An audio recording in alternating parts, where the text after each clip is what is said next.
Generating traffic and sales can be a challenge for online merchants. But selling on the Walmart Marketplace puts your products in front of millions of customers who shop on Walmart.com. And right now, sellers who join Walmart Marketplace can save up to 50% on referral and fulfillment fees for the first 90 days. So get started today. Head over to marketplace.walmart.com/savings. That's marketplace.walmart.com/savings. Welcome to E-commerce Conversations, a weekly podcast from Practical E-commerce, hosted by entrepreneur Eric Bandholz. What is going on, Internet? Eric Bandholz back again with another E-commerce Conversations. I hope all is going well on the other side of the Internet. On the other side of the Internet from me, Andrew. Welcome. How are you, man? Doing well. Long time no see. Back again on E-commerce Conversations. It's been about 8 months since the last time you were on the show. Is that it? Yeah, it was January. Wow. January when we recorded. Was it January this year? That is interesting because, yeah, all right. Okay, great. That's good. Good. Thanks for having me back. That's the point. Also, I didn't know you had switched to like the Morning Zoo Crew intro style, which I really like. Oh, who's Morning Zoo? No, you know, like the Morning Zoo Crew, like radio, where it's like the big noisy intros and things like that. Like, I just didn't know we were going to get that sort of that kind of intro from you with the. You got to bring the energy, man. You start. It's good. You start with a lot of energy. You get really boring in the middle, and then you end with a lot of energy, and people think it's a great show. That's a good tip. Yeah. So last we talked, for those who didn't catch the last episode, Andrew was at 4x400 and stepped down from that and was trying to figure out what to do. But it sounds like you got it figured out. What are you doing? Yeah, that must have been a year and a half ago. Did you check which January that was? Yeah, or like almost 2 years, because that's when that happened. It was the switch from 2021 and 2022. Yeah, January. I was like, that makes more sense. Yeah. So yeah, I left 4x400 at the end of 2022, which is an aggregator, and we had up to 6 brands in our portfolio at a time, connected with Common Thread Collective. Folks over there are still great friends of mine, and there's technically still a business partnership there. So yeah, that ended. And then I just like had like freelancing fall into my lap. I had a couple different folks reach out to me at the exact right time, including one client who I would say would have been reasonably qualified as a dream client of mine. It's called Driveline Baseball, and I've interviewed them on my podcast. But they're the foremost organization for training baseball players in the world. They train the greatest baseball players alive. That's not an overstatement. Literally the very best baseball players alive. They train them. They trained Mookie Betts this offseason, who is probably going to win the National League MVP, if not Ronald Acuna. And anyway, I had followed them for a long time. They're a really cutting edge, interesting company. And they reached out to me on Twitter because of the hat I was wearing in my Twitter profile picture, which was a wild story. And so I was like, sure, I'll work with you. And when that happened, suddenly I was a freelancer because I wasn't going full time with them. But and then I started doing some work with Simple Modern, who turned out to just be like great fits and friends of mine soon after that, and some other work for Common Thread Collective actually for a little bit still. And then, yeah, so since then, in the year and a half or so, I've continued to shape my business to be kind of more and more what I think is the exact right fit for where my skills are. And actually, I just recorded an episode on my podcast about that and feeling like, a little over a year and a half in, I'm coming up on 2 years into it. I feel like I know exactly who the right client is for me, have kind of got my book of business to be pretty much all of those, and full up and feeling like, okay, we're really cranking on that kind of stuff. So it's been a super good time since then, and I feel really grateful for it.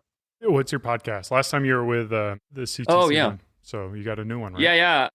I had done the e-commerce playbook for a long time, and then that's a CTC podcast. And so started my own. It is creatively titled the Andrew Faris Podcast. And so, yeah. What a good name. So, I know. Thank you. I appreciate that. Yeah. It's funny because I feel like you're a really creative, like brand guy. That's like what I think of the Bandholz thing as. And so it's like one of those, whenever I talk with people like you, I'm always like aware of just how like not a true creative I am. Like, Well, I would disagree. I mean, because I've had that same idea in my mind when it comes to branding. Is like, one hand, you create this brand because you want something bigger than yourself that you could pass on to, future generations, or you have an asset that you can sell. But at the end of the day, there's something about building a brand around yourself and the value that comes along with that. in my mind, I think about the risk of, well, if I die, it can't proceed. But then it's like, well, if I die, I'm dead. So it doesn't really even matter. Right. And then you own that. Like, no one can come in with the knockoff Andrew Faris show. It's like, this is the personality, this is the value. It's built around me. Yeah.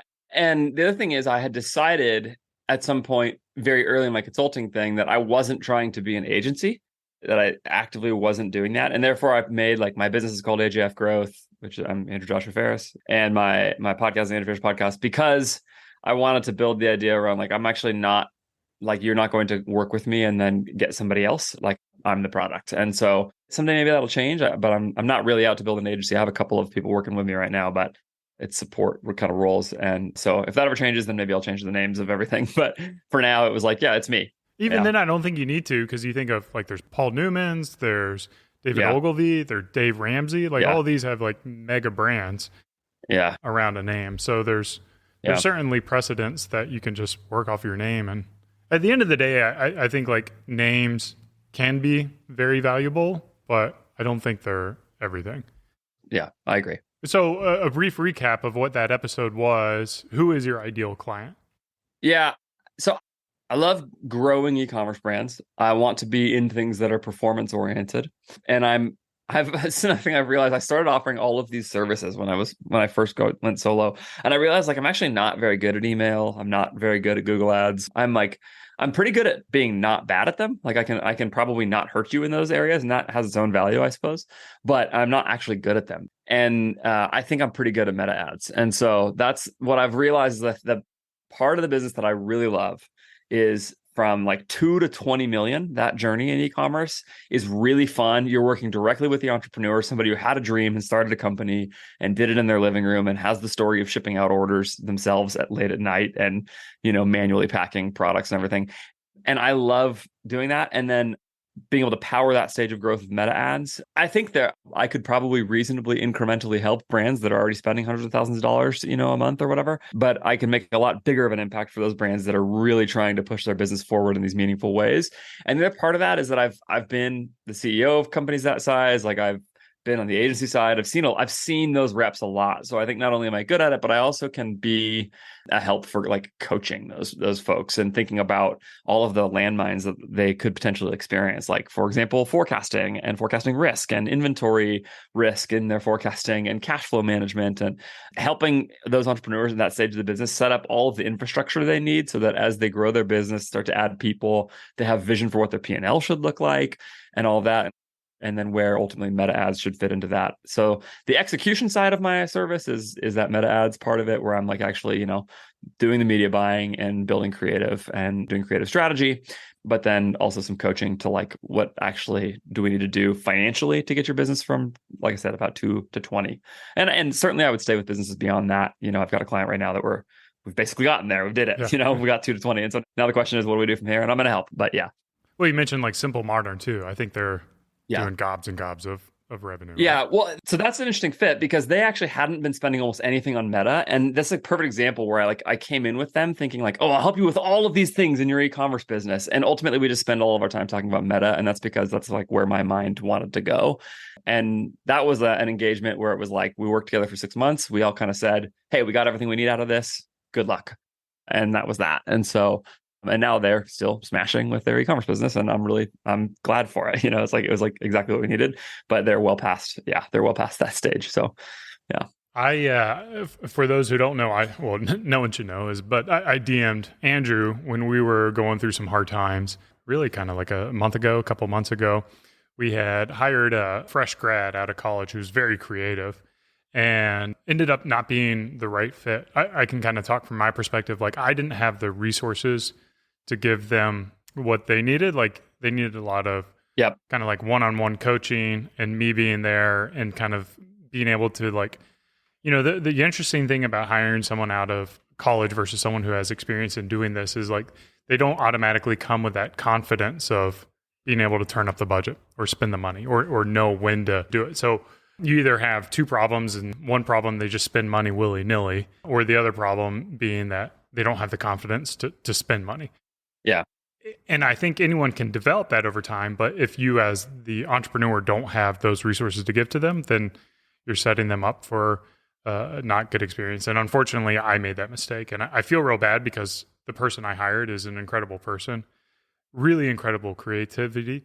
So in knowing that we had to part ways, I reached out to Andrew. Was like, oh man, I have no idea what to do. But we got lucky in the sense that our copywriter offered to help us out there. And the copywriter has been with the brand for 4 years, so they know the brand. They work closely with our designer, and we've been able to get some early traction working with him. And I think you kind of like, before we hit record, you kind of had some thoughts on that as well. Yeah. So yeah, sorry, the first one didn't work out. Those are always hard conversations. Nobody likes to have that happen, especially when somebody you really like. And it's funny you say the thing about not being willing to spend money. I just had a client this last weekend where, the spend doubled from like, $3 or $4 grand a day up to like 7 or 8. And I barely even communicated with the client about it because I knew the targets. I knew what we were hitting. Like I sent one message saying like, hey, just so you know, the spend is going really big and here's why that's a good thing and whatever. And all that. But you're totally right. Like there is, you see the numbers get that big and it's like, most of us are not used to spending that kind of money in our daily lives. So yeah, so I totally relate to what you're saying. But yeah, I think that one of the main mistakes people make with creative on meta ads is they think that person best suited to generate your ad creative is a quote unquote creative. And typically what somebody means by that is like a designer / video creator, like video producer. It's one of those people. It's somebody with visual creative skill sets. And I think that's basically wrong. The central skill set of the best advertisers for performance marketing on Meta are actually writers first and foremost. And this is not new. This is not a new opinion. David Ogilvy said the same thing. Now he was a copywriter, so he might have had a little bit of bias.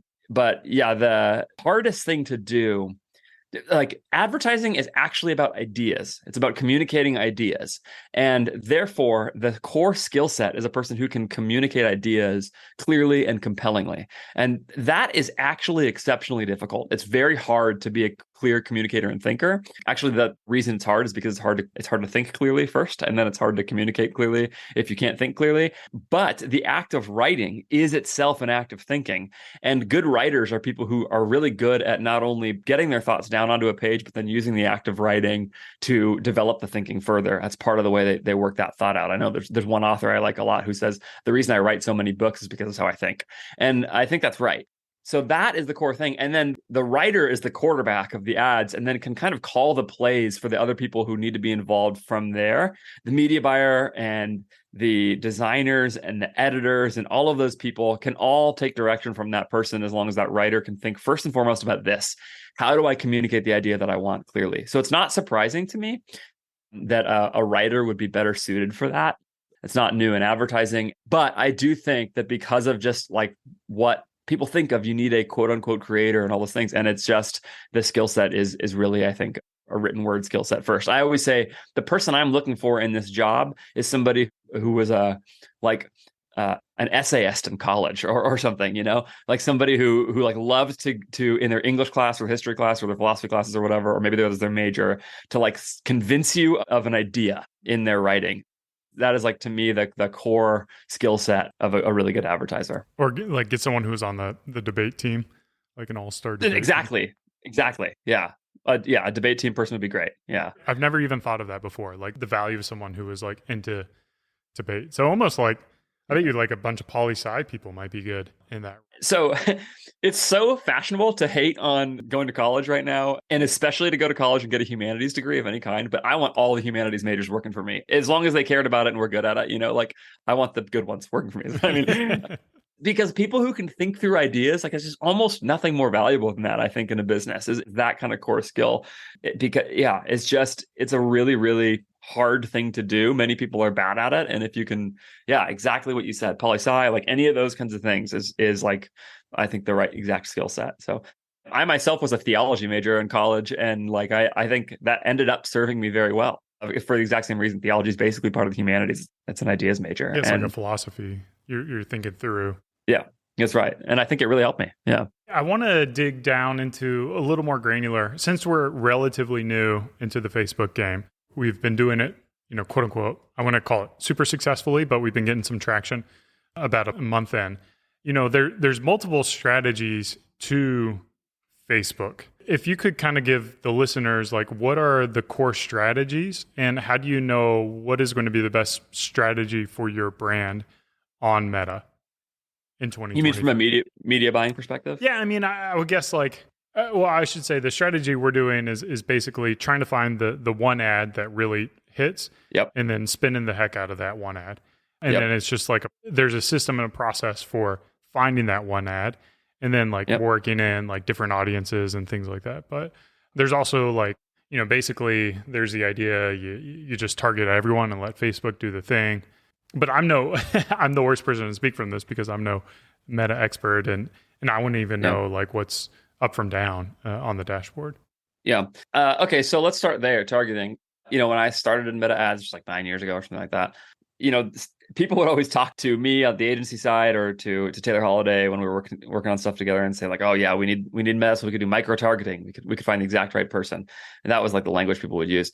And those days are just totally gone, right? So like the notion of narrowing targeting with audiences and things like that is almost a total waste of your time at this point. The only times I will use it is if I'm absolutely certain that there is a reason that people in a certain age group, typically age is the delineating factor, sometimes gender, but age group are not my customer. Like maybe because like if I'm selling a service where it literally can't apply to somebody unless they're in a certain age group. But even there, it's just amazing how good Meta is at finding your right person for your ads. And the key distinction is that it's not that targeting is completely gone. It's that instead of you manually inputting the targeting, the way you handle targeting is with creative.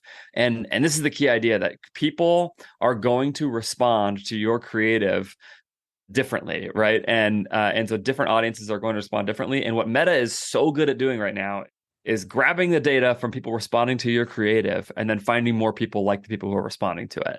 And so it's sort of in real time creating these lookalike audiences for you down at the level of your actual creative. It's finding the people who respond to that particular ad. And you can think about this in some really simple ways, right? Like one way to think about this is that there's just like some subset of users who never use Instagram stories. And there's some, and they only scroll their feeds, right? Or probably the opposite is more likely true now. And some subset of users who like never view Facebook on their desktop or whatever. And for those different folks, like having your ads in each of those different placements is going to have its own value in finding the right customer, right? But it's also possibly the case that like a message that's core in your business. So like Ben Holtz, like what's like what's the core creative message that like your ad would be driving here, right? Maybe the ads that you're working on right now for Beard Brand. Yeah, I mean, so the ad that's working for us is essentially a customer quote about a wife who kisses their husband because the beard smells good. Yeah, so that's a great example, right? So smell is what that's super interesting. Yeah. So there's probably some subset of customers who actually like are just not going to respond to a wife and husband message and who are not going to respond to a smell-based message, right? And that there's some instead. But is that an ad appealing to women or men? Do you know? Yeah, we can't sell to women. It's just, and I think. Well, no, I just didn't know if it was women. I didn't know if it was women buying for their husbands. Well, actually, I think like Facebook's found like maybe because the name is not a common name. Yeah, I think it's appealing to primarily like gay guys. Oh, interesting. Okay. And maybe even from the perspective, it could be like perceived as like a partner kissing a partner. Yeah. Versus, right. Sure. That's super interesting. So, I mean, that's a good example though. Like that specific value proposition is specific to somebody who's going to care about smell as the value proposition, and then maybe something in the relational component of what the ad is saying. And it's possible that there's another ad that you guys could create that would say something about like the softness of your beard by using the product or something that would appeal to a different customer entirely, right? And the point is, it's not that one of those is the winner and one's the loser. It's that both of them probably have their own ability to reach unique audiences. And so the targeting happens at the creative level by doing that. And it also might change, like if in the imagery and whatever that ad is, if you change the age of the person, right? So if you give like a 60-year-old dude with a beard versus a 30-year-old dude with a beard, how does that affect who clicks on the ad? Well, it might, obviously people might see more more themselves in one than the other or something like that. And so that's the point, is that like the ad is now doing the targeting for you. And that little notion that the machine learning is able to use the information at the ad level to generate the response that you want, and you should therefore trust the machine learning to do that. Like give Meta as much leeway as possible. Trust the machine learning to predict what will happen next better than you can, right? So instead of you manually inputting the targeting, you're assuming the machine learning is better at doing the targeting than you are. That basic instinct is then the instinct that I would carry through to pretty much everything with Meta ads, which is like, how can you build everything about your media buying approach to trust the machine learning to do as much work as possible for you? That's the core thing that makes Meta so powerful right now. And then let's talk a little bit about numbers from how do you spend on Meta? How do you know when to pump up ads? Let's take a typical, I'm going to call it typical. I know there's no typical aspects to any business, but let's say they have 80% margins. Net, is that net of shipping and everything, like all at the end of the day? I would say, so your COGS are 20%, and then let's say 75% when you throw shipping in there, fulfillment and stuff. So, kind of like typical keystoning type of margins. Okay, cool. And let's say the product for simplicity is $100. So we'll just keep it simple. Sure. 25 of that is going to produce the product. And then how much are we going to spend on Meta? How do we know when to crank it up? Like how do we attribute it? Like what tools are we using for that? And walk me through exactly what you would be doing in that situation. Yeah. So I would dig in further first into those unit economic considerations. Like I think you're completely right to think about it that way first and foremost. So I have if you were to go to ajfgrowth.com right now, there's a pop-up that says like 4 essential e-commerce resources that you can get for free. One of those is my unit economics worksheet. And it's just like, go through and lay out exactly like what, and this is the first thing I do with every client ever. It's just like, tell me what your margins are. And there's some stuff people don't consider in there. For example, like merchant processing fees, like your credit card fee is 3%, right? And it just is. It's 30 cents per order plus between 2.1 and 2.9% per order. That's going to be taken straight out. That's a variable cost associated with every order of your product. Your processing fee with your 3PL, if you're shipping with a 3PL, your pick and pack is in there. Return rate can be a big issue. Probably for your company, it's not that big of a deal, is my guess. Whereas with, if you're in apparel, like you really have to be thinking about how much that product's just going to get sent right back. And so you got to think about all those things first. And that leads to this first question of sort of like, how much just like margin do you have net of every variable cost associated with the sale of the product at the end of the day? And then you can start thinking about how much you can spend on ads, right? That's like the step one. But then there's another step to that, which is your LTV. And so for some brands, right, they're going to have 75 points of margin or whatever it is. And then people are never going to come back and buy again ever. And so for them, they have to think about how much profit they want to generate by thinking about, how much volume can they drive? This sort of extreme example of this from what I've heard is the Ridge wallet guys who have built this massive business with very little returning customer revenue from what at least I've heard Sean say publicly, because, once you buy a wallet, you only need one wallet. And so then you just don't get tons of returning customer revenue. And therefore they have figured out what that target is. And they just scale to the moon for forever by just getting as much volume as possible and winning on first purchase. I don't know. I've never seen their business, but that's what I hear. And you get the idea. On the other hand, I have worked with a client directly who is like a coaching client of mine who acquires customers at a pretty significant loss at massive scale because he's in a subscription cleaning products business and has some of the best LTV I've ever seen. His name is Jack Rubin from Pretty and Fig. I actually recorded a podcast with him as well. I can send that would be if somebody's listening to this and wants to go find one podcast about this kind of thing that I've ever recorded, it would be a good place to start. Jack's business is a monster and he's a really good operator. And he's getting, if somebody spends $100 on their first purchase, by the end of the year, they're spending $350 with him or something like that. And so for him, it makes all the sense in the world to acquire customers at a loss. And that he's still factoring in those unit economics, but now he just has to figure out how to get from losing money on first purchase financially, has to figure out how to get from there to 60 days, 90 days down the road when he gets to break even, when a customer comes back and buys the second or third time or whatever it is. So that's the second question, is that LTV consideration. But there's a third question, and this is the one that actually people leave out, which is, what are your goals? And by what are your goals, I mean this in the broadest possible sense. Like this might be a financial goal. Like, for example, if you want to get to $100 million as fast as possible, you're going to think about this question really differently than like let's say Andrew Faris is operating an e-commerce business, my goal would be to reduce anxiety as much as possible, and to I wouldn't care about building a $100 million business. It's just not what I'm after, and therefore I would probably not want to be acquiring customers at a loss. In fact, I'm dealing with another client right now who has similarly awesome LTV to the business I just told you about, but whose whole goal is to cash flow as much as possible out of the business and go skiing 150 days a year. And so for that guy, he is not going to think about like trying to take on all this debt and finance all this growth and live at the end of, push his foot all the way down on the gas pedal and live with the anxiety and then have a massive exit and, retire on a beach. He's like, no, let's live as comfortably as possible. And I'll take more money in response right away and less delayed gratification on that, basically, even though it probably actually would be an investment worth making at a pure dollars and cents sense. So yeah, anyway, I think you see what I'm saying. Yep. So that goals question is a really, really important one that I think people need to ask as well. Those three things would combine into creating what the target is. And then for me, I would eventually mash those up, put them in a blender with my forecast and say like, okay, now how am I going to be able to accomplish this? So if my goal ends up being a 2-to-1 target, because that gives me some margin up front plus some LTV, then great. How much money do I think I can spend that? And then I'm off to the races from there. So let's go into Facebook. Let's say, helping with people making decisions. Let's say your average order is $100. You want to be profitable. So you have 25% going to cost. You have 50% that you want to go to ads, and then you'll have 20% of profit at the end of the day. Okay, great. So yeah, $50 to spend.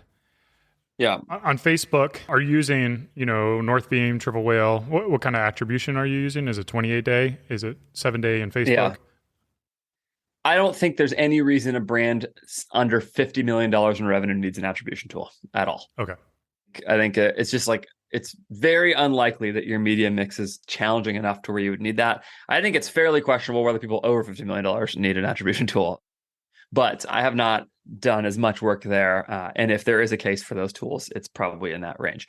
But yeah, my own take on this is, again, I've actually recorded an episode called You Don't Need an Attribution Tool. I just don't think that's the case at all. There was probably a time when it helped some because you couldn't see what's going on as clearly in your meta ads. But the first thing is, I think the meta ads dashboard today is as accurate, if not more accurate in its modeling than what I've seen from alternative tools. I can tell you for a fact that I've looked at multiple businesses that are using Triple Whale, where Triple Whale is very clearly under attributing the value of their ads. And it's just not debatable. Like I've looked at it. And the reason I know that is because there is one source of truth in every business, and it is the same source of truth in every business. And that is your bank account.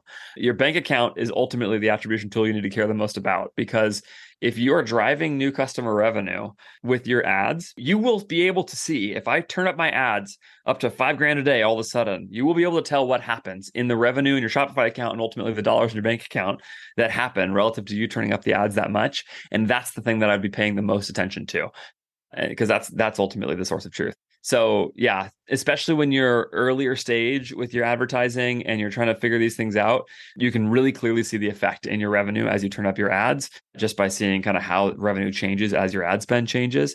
And what I find consistently there is that the meta ads dashboard is darn close to being correct at this point, and at least close enough to make the decision. Now, you just made one distinction there, Eric, between 28-day click or not. And that is something that I would be doing, is I'd be running my ads. You have to choose between 1-day click optimization and 7-day click optimization, right? And so view attribution, we definitely want to get rid of that. So first of all, just like cut out view attribution from your ads.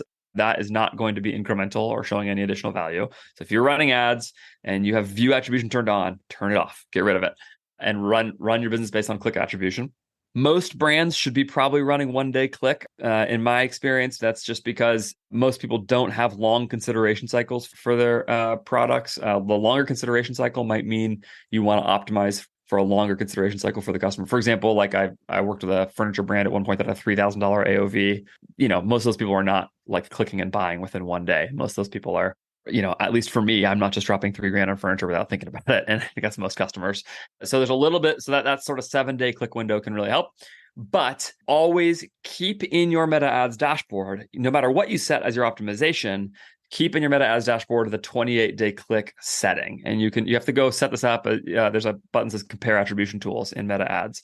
And so, because what you want to see is what happens after somebody clicks. Do they buy at some point? At some point, do they buy? And the majority of those people will buy on, 1 or 7 days or whatever it is. But some subset of people, the sort of simple estimate would be like a 30% increase from the first day or first 7 days or whatever will happen for people who like click today and buy within 2-3 weeks or whatever it is. And so seeing that longer attribution window can be really, really helpful. And so I hope that makes sense. It's a little hard without showing a dashboard. No, it makes sense. I was trying to find that 28-day thing and I couldn't find it, but it makes sense. Like I know you can set the 1 day versus 7 day click, so you would lean on the 1 day click attribution. And going back to this, so I'd lean on one day click optimization. Okay. And then I would actually track what happens across the entire 28 days for attribution. Okay. And the distinction is, what are you optimizing for versus what are you attributing? Because they both count. Right. Because at the end of the day, going back to this scenario where I'm trying to hit this $50 target, that $50 target is probably not on the 1 day click. It would be on the That's 20. Right. That's right. Yeah. And a lot of people will leave money on the table by not doing this, because if I click, wait 3 weeks, think about it, go check review sites, ask my friends, and then buy, but the ad still did it. Or if I click, wait 3 weeks, get 6 different emails from you over those 3 weeks, and the 6th email convinces me to buy, the ad still caused the purchase, right? Like the ad still was the thing that got me into your funnel, and it should still get the credit. And ultimately, that's what I really care about. So yeah. So the question is, like, I have an ad, I'm new to this. I just started and I'm seeing, attribution around, let's say $55 or $60. Mm-hmm. Like, is that something where you're very rigid and you're like, well, it doesn't hit $50, I cut it off? Or is that something that, we see it getting some traction, maybe we can work with it and tweak it? What do you do in that situation? Yeah. So what I do in this case is I run all of my ads off of bid caps. So I try to take my decision-making out of this. This is the kind of decision that humans are horrible at making. Because if you think about the decision of like $55 or $60, if I have a $55 or $60 CAC and I want a $50 target, I have a question now, which is like, okay, well, how do I get there? Do I tweak the ad? Do I... Am I actually sure that this ad won't produce that in the future? At what point do I know that $55 to $60 CAC is quote unquote like real? Like it's not just statistical noise. Like it's actually the thing that I'm going for. And based on the $55 to $60 CAC, what will happen next? Well, I have no idea. And again, like humans are just horrible at making this decision. One of the things that has worked to my benefit over and over and over again is that I go into ad accounts that have been run by other media buyers, and they have all of these ads that they have turned off at some point because ostensibly they didn't hit a target. And I understand. I've been a media buyer for a long time. I've done this myself plenty of times. And by the way, I'm as bad at these decisions as anybody else is. And so they turn off the ad because like, oh, it's not working or whatever it is. And then I go and I rebuild the ad and I rebuild the account with those ads turned back on. And lo and behold, they have plenty of life in them. They work great. And it was just like they had 2 bad days and somebody turned them off. So this is the kind of decision that people, because they're jumpy, they're excited, they're nervous, they have a boss who's breathing down their neck, their girlfriend broke up with them that day, like whatever, right? Like it could be any number. They didn't sleep well. There's all kinds of things that inhibit our decision-making as humans especially around sets of data like this. And the beauty of the bid cap or the cost cap, and we could use either of those. I prefer bid caps. I actually don't care that much, and we can get into the weeds on this if you want, but a bid cap basically is a way of telling Meta, give me as many purchases at or under this target as you possibly can. And so you set the target as that target CAC, and you say, spend my budget as long as you can hit this CAC target. And so what I would do if I was you is I would adjust my target relative to this. If I want $50 on 28 days, right? That's what I want. Then I have to figure out, what do I need on 1 day so that it will probably net out to $50 on 28 days? It would probably be around 70. And I would say, okay, if I can get a $70 CAC on 1 day click, it will get me to where I'm trying to go. And so I then set my bid cap at $70, let's say in the scenario you just gave, right? And then I would turn my budget up to make sure that I never actually hit my budget. Because if I hit my budget, that means that there's probably more purchases left to be done at or under my target threshold. And Meta is amazing at this, to where you can just tell Meta, spend as long as you think you can hit this target, and it works great. There's a lot of people who get frustrated with the idea of bid caps and cost caps and those sorts of things. And there's some reasons for that. But if you just take the idea, just take the concept here. The concept is You've done this work to figure out what your target is. And everybody at some point has some area, some target that they know this is what they want to spend on. You do this work, you figure out what your target is. Like, just imagine a tool that only spends your ad dollars if you're going to hit your target. Like, especially if you know that anything you spend above that target is actually a cost center in your business.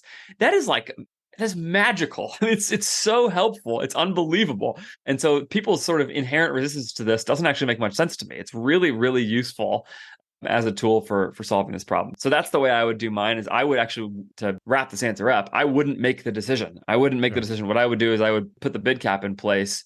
And at that point, I would consider spend to be the performance. But I guess one of my concerns is, let's say you have a product like us, you can only spend $20, $25, something like that. Yeah. And Facebook doesn't spend any money, right? Because it doesn't think it can hit there. So like to a certain degree, it's like to be able to get the data, you almost have to run this manually first. Is that correct? To kind of Sometimes. Yeah. So if you're not getting literally any spend, I have seen this actually with a couple accounts recently. There's all kinds of ways this goes wrong. If you literally haven't gotten any spend yet, then one way to approach this is to ramp your bid cap up way higher than what you need it to be, right? So let's take $25 as the target you just mentioned, right? Put it at 100, okay? And then keep your budget really low. So like $500 or something like that, right? Or 400, whatever you're comfortable losing essentially each day. And then start getting some spend to go through. And as Meta starts to build up purchases, then tick your bid cap down. And as long as you are spending all the way through that $500 budget each day, still, then it means that you are still able to get enough. That means Meta believes it can get that amount of spend through at your bid cap, even as you tick the bid cap down, right? So if you started at 100 and you spend your $500 budget, well, Meta's only going to spend if it thinks it can get a $100 purchase. Okay, great. So now tick it down to 90, tick it down to 80, tick it down to 60, etc., until you get down to that $25 target. And as Meta builds up purchases, it will build up enough information to do that. That said, once you've done that once, I don't think you need to keep doing that strategy. Like basically Meta will figure that out. The only time you need to go back and like sort of restart that process is if you're going to run ads with a significantly lower CAC target than you've ever run before, right? So let's say most of your account is like a $200 CAC target, but you are introducing a new product that actually needs a $50 CAC target. And all the data that the Pixel has is that like, oh, you're getting $200 conversions. Then if you launch a new campaign at 50, it just won't spend. So you have to probably restart that process with that new campaign, that new ad set, et cetera. What that essentially does is it's auto bidding in those early stages to get some spend through, and then you sort of constrict the target over time. And over that time, is it like once a day you're lowering it, or is it once a week? Like how? The measure I use is, did it spend through the budget? Okay. If it spent through the budget for that day, then the next day I take it down. If you think about this notion of bid caps, right? The idea is that if Meta spends the money, it believes that it quote unquote believes, it doesn't believe anything, it's a machine. Right. It quote unquote believes that it can spend your money at your target. Okay. That's what it believes. Therefore, if you hit your budget, that means you theoretically could have spent more money at your target. And if that's your target, then why didn't you spend more money? Right. Like as long as your target is like real, right? If you're sort of out of this early phase that I'm describing where you're taking your bid cap down over time. Like let's say you're at your $25 bid cap. Is this set at the campaign level, ad set level, or ad level? I mean, I run my budgets at a campaign level. You can't run ASC with bid caps, so they're not available. The cost caps and bid caps, cost controls are not available in ASC. So I'm running traditional campaigns and bid caps. And then I have an account that spent, I don't know, $300,000 last month, and it spent it all on one campaign. Like literally the entire account is one campaign with a bunch of different ad sets separated out by like, angles basically, and each with its own bid cap, etc. And so again, for me, that's because I can run a campaign budget optimized campaign where I'm going to say, Meta, you sort out how much to spend on every ad set.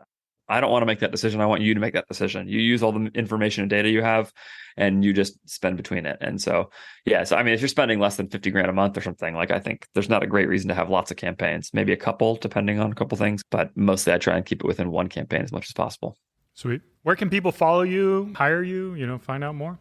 Yeah, they can't hire me right now. My book of business is full, but I try to put out with as much honesty and transparency as possible everything I'm learning in two places: Twitter at Andrew J. Faris, and then the Andrew Faris podcast is the other place to do that. Like I've got episodes called 7 Reasons Your Bid Cap Won't Spend. Like just like all the stuff we talked about today. If you want to get into the weeds of meta ads, media buying, it is all there. Some of those episodes are now on YouTube. I'm putting them all on YouTube going forward, but if they're not there, then they're in the audio versions. And so that's probably the place to get the full backlog still. So it's also agfgrowth.com/podcast. We'll get you all of that stuff. So I'll send you the links, Eric. Sweet.